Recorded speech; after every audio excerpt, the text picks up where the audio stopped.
our financial system. They also control our public money. Here in New York City, every single year, our city deposits our public dollars in Wall Street banks. New York City has almost around $100 billion in terms of its city budget. That's a lot of money. That's more money than most states have. That's more money than a lot of smaller countries have. And that's money that every single year goes straight into the bank accounts controlled by Wall Street. Now, what does Wall Street do with our public money? Well, they definitely don't invest it in our communities. Wall Street invests in some of the most harmful industries that you can imagine.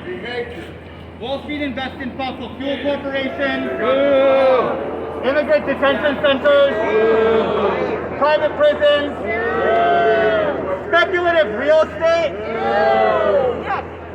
And as we know, all of these industries hurt the most vulnerable New Yorkers the most. These industries are racist and they perpetuate systemic inequality. And it's not just abroad in these big corporations where Wall Street is harming us. Even right here at home, Wall Street is not serving our communities. When you think about banking inequality, just think about a neighborhood like this.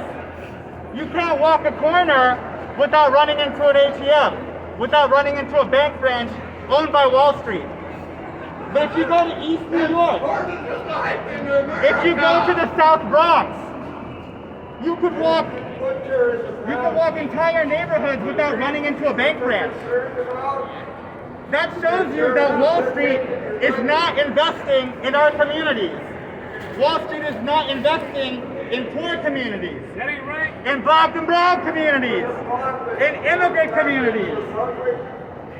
So right here at home, Wall Street is hurting us. And around the world, Wall Street is hurting us. And right now they're doing so with our money. So that's why we need to change this. We need to go away from this financial system that's dominated by Wall Street. And there is another way. That's where public banking comes into place.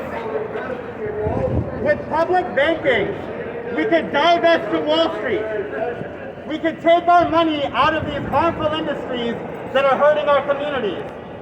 And once we put that into a public bank, a bank that we get to control, we get to decide what investments we make. Instead of fossil fuels, we can invest in local renewable energy. Instead of gentrification and displacement, we can invest in permanently affordable housing. Instead of publicly traded companies and chain retailers getting our taxpayer money through taxpayer-funded loans, we can invest in worker co-ops and small businesses. And with public banking, we can do so much more. I often think about who runs the city and who controls the city versus who actually built the city.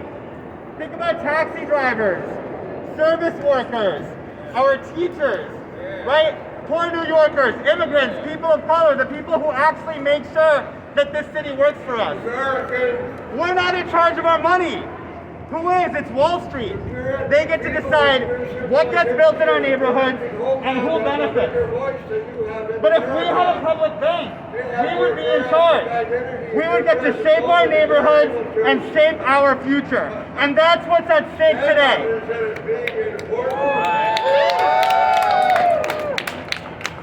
So here's what we need in 2022.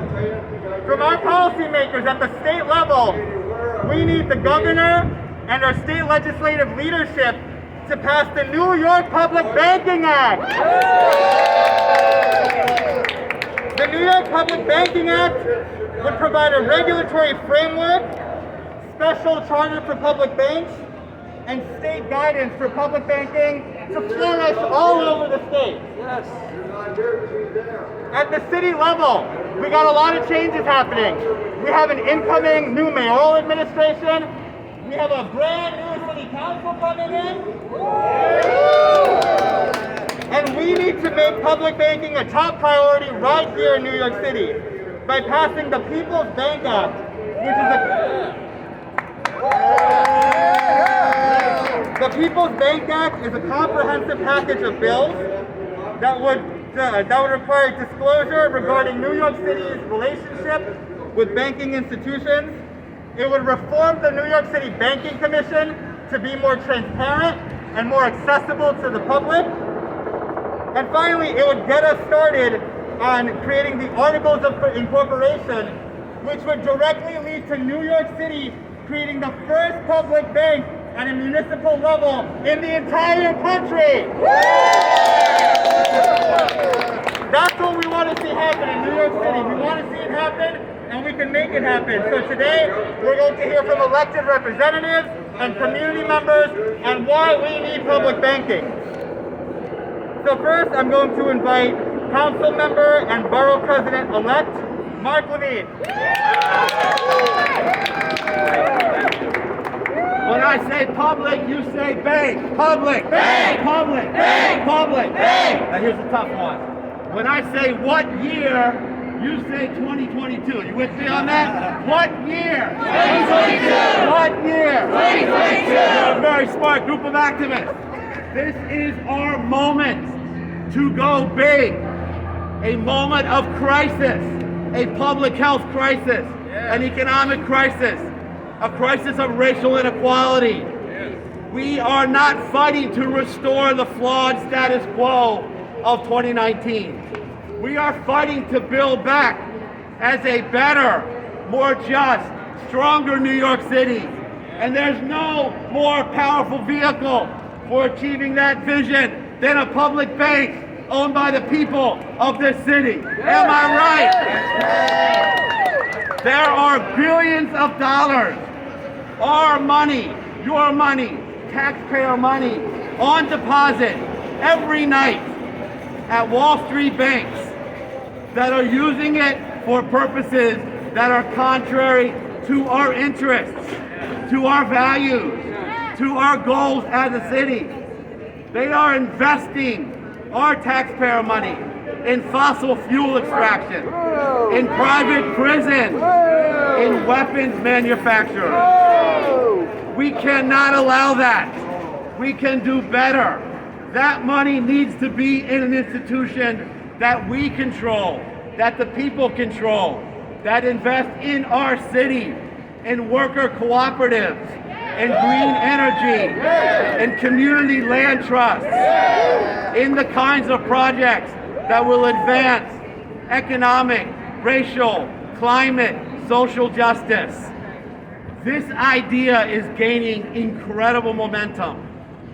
This coalition has taken public banking from the margins of politics right to the beating heart of politics in New York City.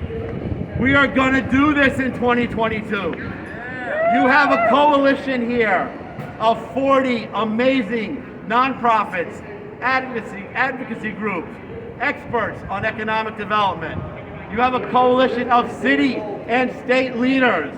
I got to shout out some of these leaders. Rock stars of the city council here. Give it up for Alexa Aviles, Christine Caban, Shaker Christian. These are going to be some of the stars of the council. They're here now. We have amazing allies at the state. Assembly members Ron Kim. You have power in this coalition. We have to get beyond rhetoric. We want legislative action in Albany at City Hall to give the public more control over the banking arrangements of the city, to give transparency so we know what is on deposit where and in what terms, to give us a roadmap, a business plan to get this done. That is on our agenda for 2022. So let's see if you're paying attention. Public, bank, public, bank, public, bank. All right. What year? 2022. What year? 2022. Let's do this. Public Bank NYC. Thank you. Yeah. Give it up for Councilmember Mark Levine. I just want to thank Councilmember and Borough President-elect Mark Levine for being such a great leader on the People's Banking Act in New York City and really leading the way. Next up, I am very proud to invite the Political Director of CWA, Kaylin Troy. All right, everyone. Guys, do we trust Wall Street? No. Do we trust JP Morgan Chase? No. Do we trust Wells Fargo? No. Then why the heck are we giving them our money? I say this at every public banking rally. If you think about it, it's bonkers. Not only can we not trust them, they've proven time and time again that these institutions are not trustworthy. They wrecked this entire country.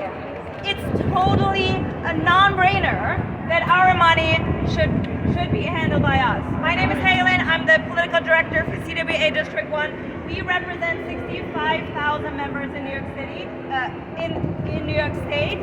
And I think if I would ask our members, where do you think your city banks, where do you think your state banks, they would probably think it's some sort of public institution that has the best in mind for them. And if you tell them, no, it's the same institutions that wrecked this country, people will probably be upset about it. I'm making a commitment for CWA that we will let our members know this is where your money sits. It's not handled well, it's not working on your interest, and we can change that, and we will change that. We also, CWA is part of the National Take on Wall Street Coalition. We have been committed forever and ever to fighting Wall Street. Wall Street should not exist, and we also represent bank workers. And let me tell you a little story. Guess who New York City banks with? Wells Fargo. They just renewed a contract. New York City banks with JP Morgan Chase. They just renewed a contract with Wells Fargo.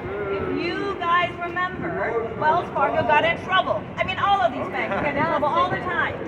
But let me tell you a little story about Wells Fargo. CWA organizes bank workers. We have been talking to tellers. What are your issues? They told us a couple of years ago, the banks are making us push all these accounts to people who don't know that they're signing these accounts. They're making us push all these credit cards. We feel bad. That's not why we go to banking. And so we organized and we had hearings in Congress. Folks maybe remember Elizabeth Warren grilled all these people. Wells Fargo had to fire not one but two CEOs. And after that, New York City was like, oh, this is not a good look for us. Let's not bank with them. A couple of years later, everybody forgets, who do they renew a contract with? Wells Fargo! What the heck? I mean, what the heck? What more do you need? So I feel like it's a total no-brainer. If more people knew what happens with our money and all the good that we could be doing with our money that we're not doing, more people would be with us. We're super committed to this campaign. Let's do this year 2020, 2022. All right. What do we want? Public bank. When do we want it? Now. What do we want? Public bank. When do we want it? Now. All right, let's do this.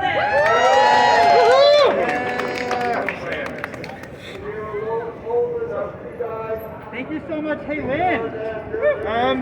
So next up, I am very proud to introduce Senator James Sanders. Give him a warm welcome. He's the lead in public banking in Albany. He's the lead sponsor on the New York Public Banking Act. He's been a great leader for our movement. Senator Sanders, everyone. You gotta get used to speaking without a mask, you know.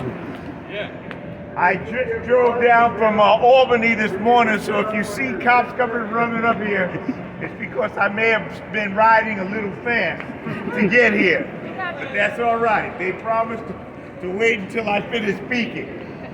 Thanks, Chair. Well, come bail me out. Public money. No, let's get it with their money. Even better. It's amazing that we're going to do this on Wall Street. See, I know the history of Wall Street. Wall Street was built as a way of keeping the Native Americans from attacking the colonialists. It was built with slave labor. So in one sense, it's very interesting that we're back on Wall Street. The physical walls are gone, but are they gone? I contend that there is a larger wall now. A wall made even larger by access to capital. Inside are the 1%.